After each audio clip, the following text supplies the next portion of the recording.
খুৰাটো ইমান ৰ'দত কি কৰি আছে? কি কাম কৰি আছে?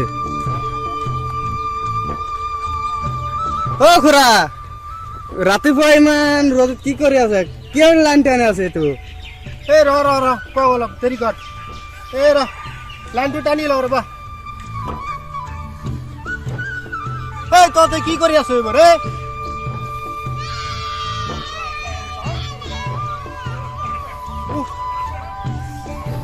কি বাপৰে, কি গৰম অ'। কি উৎসাহ কচোন? এইটো কিয় লাইন? আৰু নকবি আৰু, মানে কি কম, এই খেতিত আলুগুটি ৰুই আছো ৰ'ব। তাৰমানে আজিকালি যি মূল্য বৃদ্ধি হৈছে তহঁতে জানো না।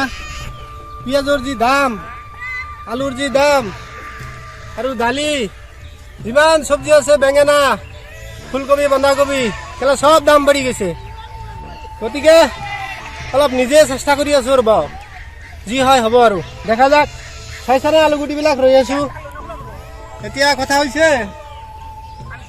যে আমাৰ কামখিনি আমি কৰি আছো, এতিয়া ওপৰৱালাই যি দিয়ে দিব আৰু। কাৰণ ইমান কিনি খাওঁতে মানে পইচা আৰু নাই আৰু, আজিকালি মানে নোহোৱা হৈ গৈছে। গতিকে ইয়াৰ বাহিৰে আৰু উপায় নাই। অ খুৰা, আপুনি মাষ্টাৰ কিয় আছে খেতি কাম কৰি আছে? আৰে কি ক'ম আৰু, মাষ্টৰ হ'লেতো নহ'ব না। মানে যে মূল্য বৃদ্ধি হৈছে, ইপিনে আৰু এটা কথা, মানে নিজৰ কামখিনি নিজে কৰিলোঁ, অলপ হাজিৰা এটা বাছিল, আৰু যে মূল্য বৃদ্ধি হৈছে ইপিনে দামো বাঢ়ি গৈছে চব বস্তুৰ। গতিকে নিজৰ বস্তুখিনি নিজে যদি ওলাই ল'ব পাৰোঁ খেতিৰ পৰা, তেতিয়াহ'লে ভাল, আৰু নিজৰ স্বাস্থ্যৰ কাৰণেও ভাল। কাৰণ নিজৰ খেতিৰ বস্তু যদি নিজে খাওঁ, নিজে ভোগ কৰোঁ, নিজৰ পৰিয়ালে খায়, তেতিয়াহ'লে সেইটো স্বাস্থ্যৰ কাৰণেও ভাল।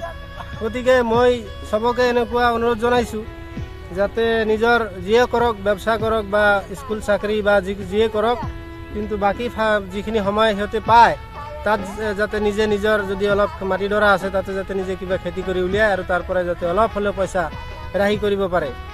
গতিকে মই সকলোকে এনেকৈ অনুৰোধ জনাইছোঁ। আৰু এবাৰ মোৰ কামখিনি কৰিব দে, আৰু বহুত কাম কৰিব লগা আছে। দে বাই, যা যা যা যা।